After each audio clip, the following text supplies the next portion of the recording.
At our gender reveal, Maya Mile interrupted the countdown, grabbed the mic, and said, "Let's hope it's not a girl. We've had enough weak women around here." Everyone laughed except me. I bit my lip so hard I tasted blood. My husband whispered, "Just let it go. It's her way." The smoke was pink. 3 years later, my daughter stood at her door and said, "Mom said you don't get to know me unless you respect her." She shut the door herself. I live in Columbia, Missouri. It's not a big city, but it's just busy enough to stay interesting. My husband Nate and I have been together since college. He was my first serious boyfriend, and we got married 3 years after graduation. Nate's always been calm, polite, the kind of man people like right away. But when it comes to his mom, Cheryl, he shrinks into someone I don't recognize. Let me back up. We were throwing a gender reveal party at Stevens Lake Park. I know some people hate those, but I didn't care. I wanted it. It was our first baby. My sister helped me plan everything: simple decorations, cupcakes, a confetti cannon. I was 5 months pregnant and excited. We didn't want anything too showy. Just family and close friends. I invited Cheryl because Nate insisted. He always insists with her. She showed up late, of course. She walked up in her usual heels and sunglasses, holding a coffee like she didn't want to be there. She didn't say anything about the decorations.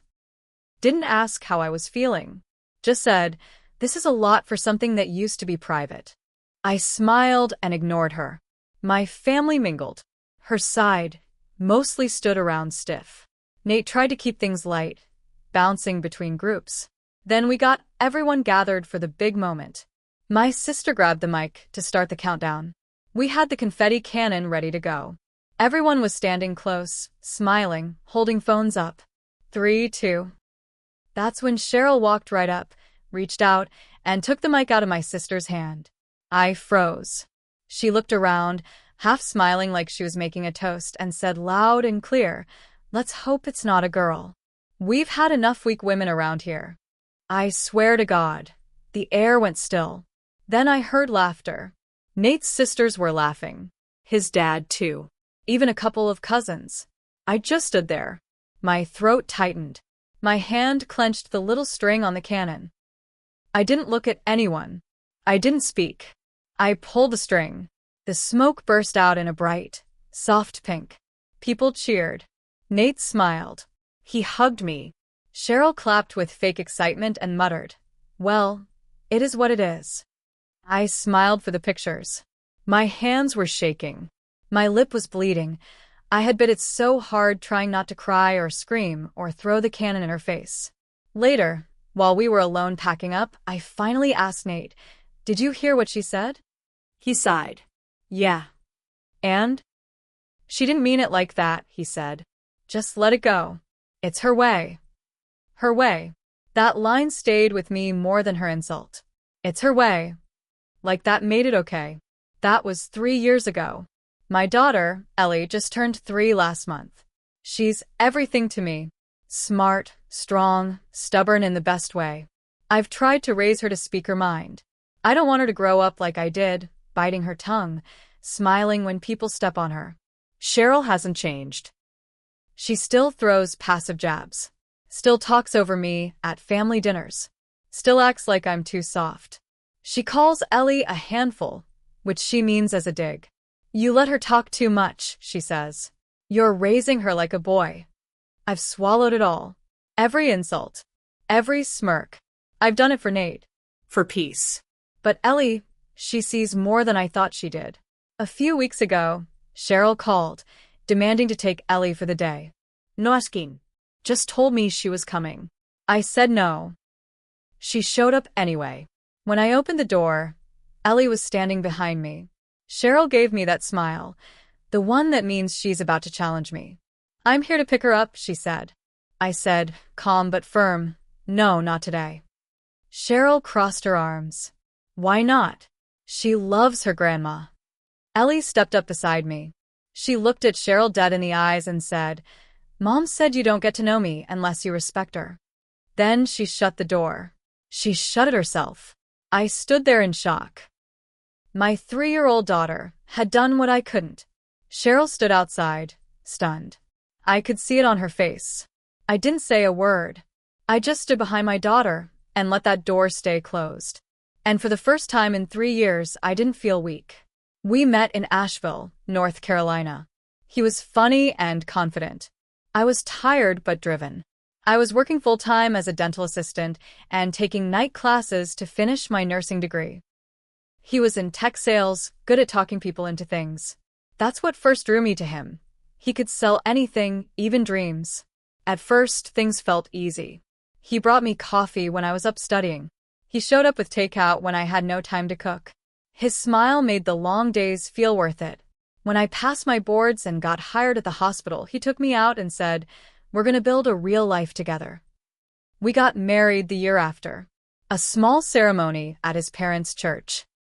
I remember how his mom gave me a tight smile when she adjusted my veil and said, "You're a hardworking girl. That's good. Just don't forget to let him lead." I laughed it off. I thought it was old-fashioned but harmless. For the first year, everything was okay. We split the bills, split the chores. He still had his job in sales, pulling in bonuses. I worked long shifts, but I didn't mind. We talked about kids, about maybe buying land one day. Then the layoffs came. He called me from the parking lot. They let me go. Whole department's gone. I told him it was fine. We'd figure it out. He was good at what he did. He'd find something else. Weeks passed. Then months. No interviews, no callbacks. He started staying up late playing video games, sleeping in, missing job fairs. I tried to nudge him gently. Maybe talk to that guy from your old job? The one who started his own firm? He shrugged. He's too busy. It's not that easy. So I picked up more shifts. Then I started working overnight when I could. I figured, we just need to get through this. He'll bounce back soon. But he didn't. And his family started talking. It was one of those Sundays where they expected us to drive out to their house for dinner. I hadn't slept in almost 30 hours. My back hurt. My eyes felt like sandpaper. But I sat at their table with a smile on my face. His mom said, "You're still working the hospital full-time?" I nodded. "Yeah, and I'm cleaning on weekends too." She raised her eyebrows. "Don't you think that's a bit much? I mean, a man needs to feel like a man." I looked up from my plate. "I'm just trying to keep us above water." She smiled like I was missing the point. Sometimes women get so focused on being strong, they forget their men need space to lead. His brother snorted. "She's out there working 3 jobs and wondering why he's still on the couch." That's when my husband, my own husband, said, "They're not wrong." It's hard to feel like a man when your wife's doing everything. He didn't even look at me.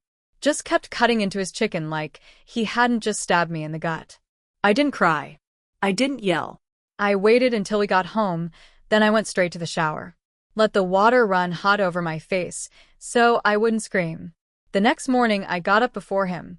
Signed up for another job, part-time at a salon downtown that needed an office manager. I didn't tell him. I stopped talking. I stopped trying to explain. I just worked. I saved every spare dollar. Opened a separate account in my name. I stopped hoping for things to get better and started building. 6 months later, I found a foreclosure property in West Asheville.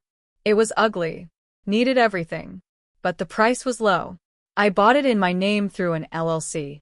A month after that, I bought a small piece of land outside the city. Cheap. Quiet. Good zoning. All in my name. I didn't just want a home. I wanted something that would last. I started drawing up a business plan. Worked on it during lunch breaks, and at 3 a.m., I applied for a woman-owned business grant and got it. I talked to a banker, a contractor, a lawyer. He didn't ask questions, just saw me getting home late and assumed I was still trying to prove a point. 1 year to the day after that dinner, I invited them all to the new house.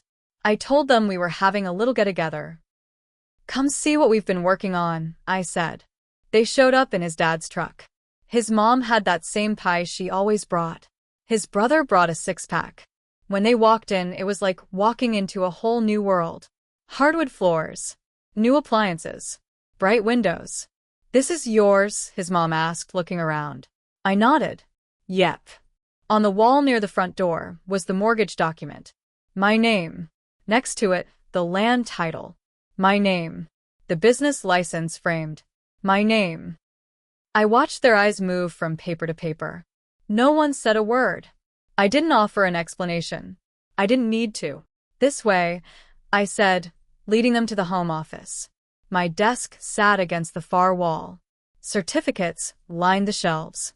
The name of the business was etched in glass above my chair. My name.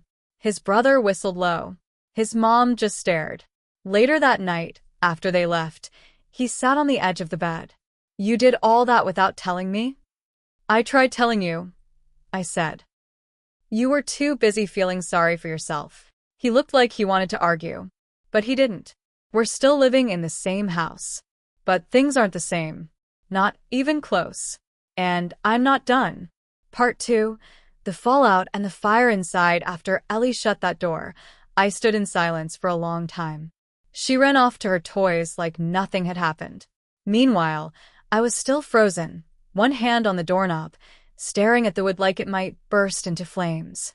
My phone rang 5 minutes later. It was Nate. Mom says you were rude to her, he started. I didn't even let him finish.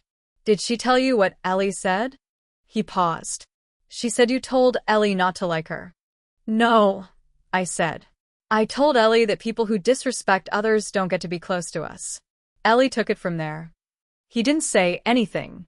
I could hear his breath on the line. She's your mom, he finally muttered. She's just old-fashioned. I hung up. That night, Nate came home quiet. He didn't even look at me during dinner. He just asked Ellie about preschool, nodded along, then went to the basement to check something, and didn't come back up until after I was asleep. This started a new pattern. Cheryl didn't speak to me for 2 weeks. Then she started texting Nate again, saying things like, I miss Ellie, and she'll grow up hating her family, if you let her. She even had the nerve to post a photo on Facebook of Nate's niece with a caption. Some grandkids aren't raised to be disrespectful. That was the first time I ever replied to one of her posts. I didn't use my name. I made a new account. A burner. I commented, maybe some grandmas should think about why their grandkids shut the door in their face. The post disappeared within 10 minutes. Cheryl must have known it was me. After that, she got meaner, more manipulative. One day, Nate came home and said, Mom wants to have a family dinner. Just us. No kids. I looked up from the dishes. Why? She wants to talk. Maybe fix things. Will she apologize? Nate scratched his neck. She said she's willing to clear the air. I said no. He went without me. When he came back, his face was pale. Quiet. He didn't talk for hours. Finally, he sat on the edge of our bed and whispered, She thinks you turned Ellie against her. She wants custody rights. I sat up straight. What? She's talking about grandparents' rights, he said. She already talked to a lawyer. That night, I couldn't sleep. I stared at the ceiling thinking about that moment at the gender reveal. The pink smoke. The laughter. The blood in my mouth. I had stayed quiet for too long. I wasn't going to let this woman take my daughter from me in any way. Not emotionally, not legally. The next day, I called a lawyer. And that's when things really began to spiral. Part 3, Secrets, Screenshots, and the lawyer's warning. The lawyer I met with was a woman named Dana. Sharp, calm, with a tired face like she'd seen too many cases like mine. I told her everything. The comments, the gender reveal, the way Cheryl acted, the threats about custody. She took notes while I talked.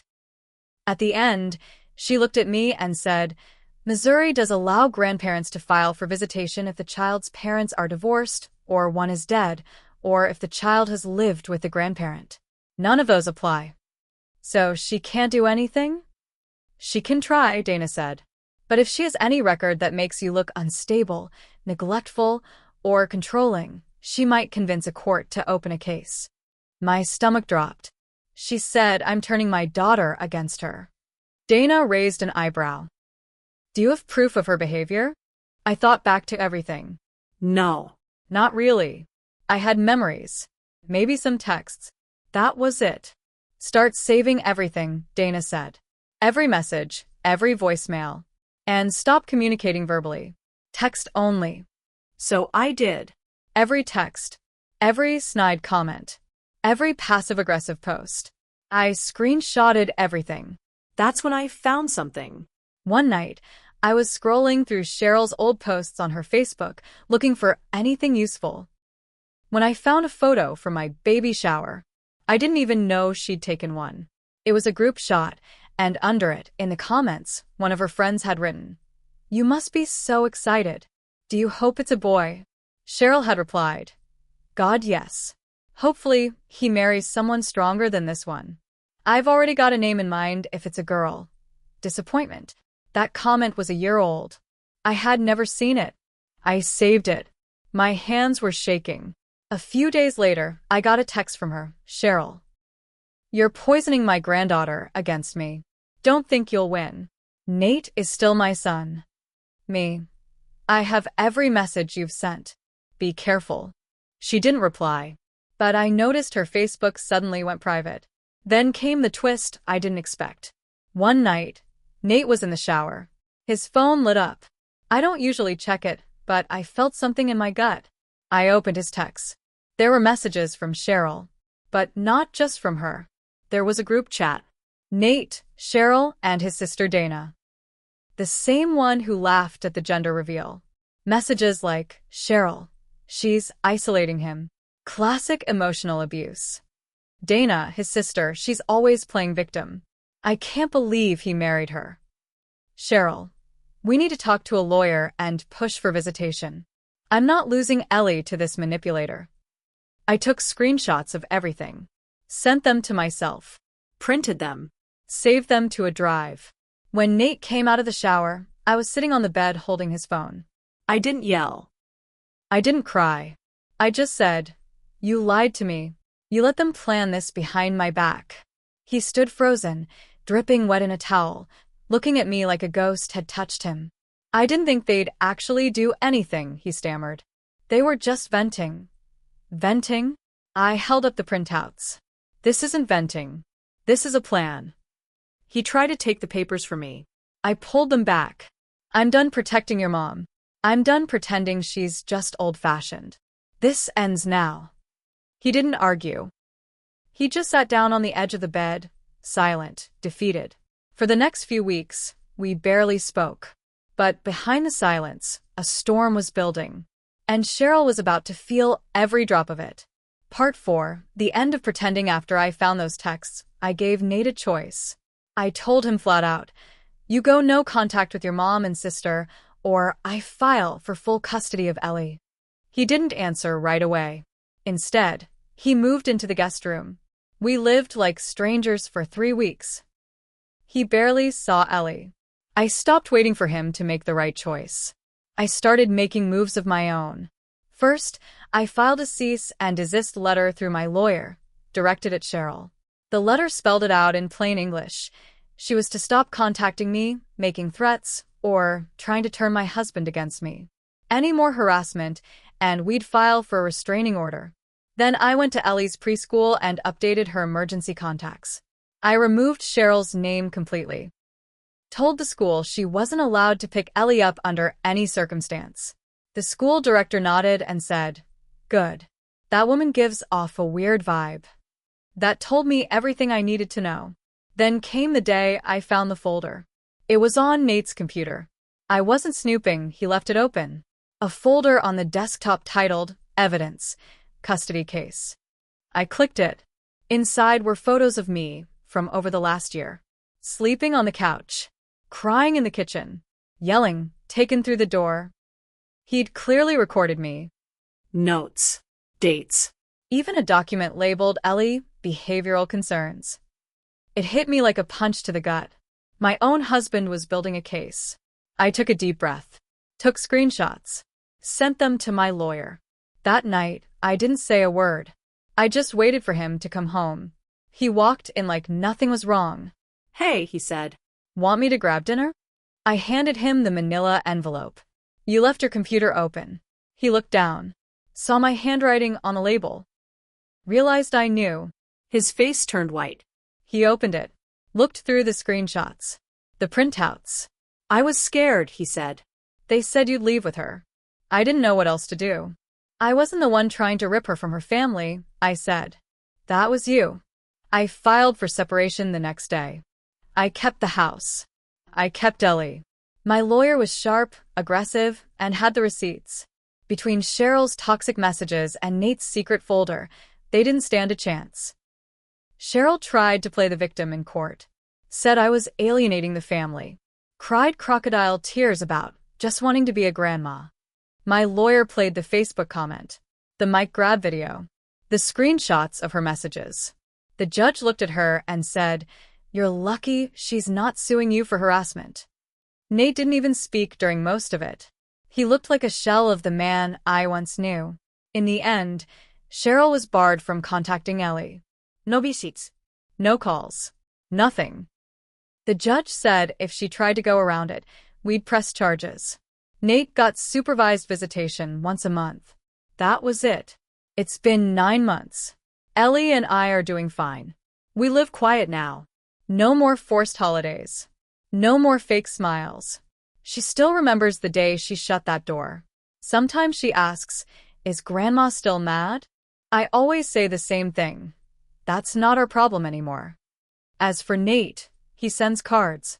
Sometimes he calls, leaves a voicemail. I never stop Ellie from hearing them. But I don't force it either. Because I've learned something. Sometimes the strongest thing you can do isn't forgiving people who don't deserve it. It's closing the door and not opening it again. Even if it's family. Especially if it's family.